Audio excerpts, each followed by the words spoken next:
নমস্কাৰ বন্ধুসকল।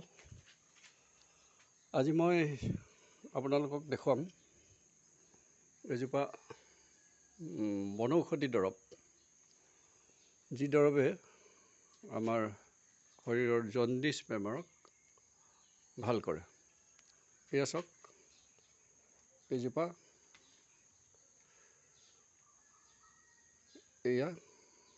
হ'ল জমলাখুটি। আমাৰ উত্তৰ পূবৰ অসম, অৰুণাচল, নাগালেণ্ড যিকোনো ঠাইতে এই গছজোপা এভেইলেবল পাব। ইয়াক দেখিবলৈ এনেই আমাৰ জাতি কুঁহিয়াৰ যিটো তাৰ নিচিনাই দেখে, কিন্তু ইয়াক ব্যৱহাৰ কেনেকৈ কৰিব লাগিব আৰু কেনেকৈ বনাব লাগিব, ইয়াৰ কোনো ছাইড এফেক্ট নাই। এতিয়া আমি ইয়াৰ প্ৰিপেৰেশ্যনটো, ইয়াত কি কি দৰকাৰ হ'ব আৰু কেনেকৈ ধৰণে বনাব লাগিব, এইটো মই আপোনালোকক দেখাই আছোঁ।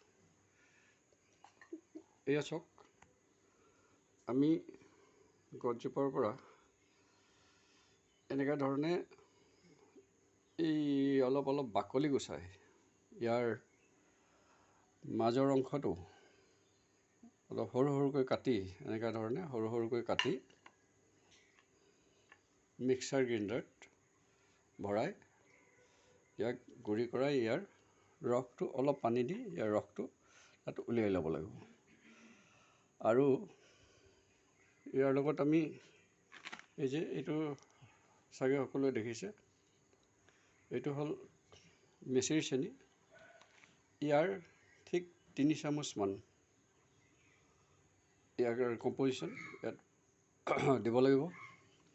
আৰু এটা গ্লাছ দেখিছে, এই গ্লাছত সম্পূৰ্ণ ভৰ্তিকৈ গাখীৰ, ঠিক ধৰক আমি ইয়াৰ 3 ভাগৰ গাখীৰ দিলোঁ আৰু এভাগ আমি এই ৰসটো ইয়াত ঢালি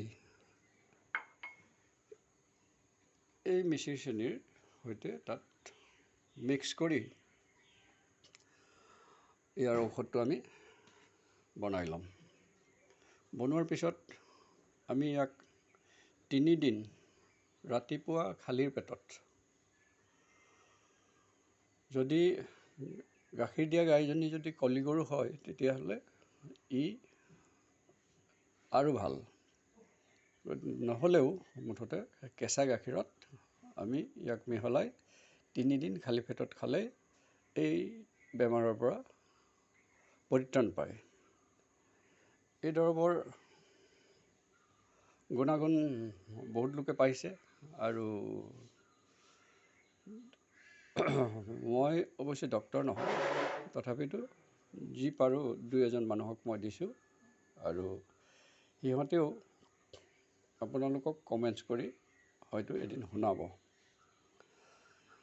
ইয়াৰ পিছতো আৰু কেইটামান আমাৰ শৰীৰৰ আৱশ্যকীয় বেমাৰৰ দৰৱ মই আপোনালোকৰ ওচৰলৈ আগবঢ়াম। মোৰ আজিৰ ভিডিঅ'টো ইমানেই।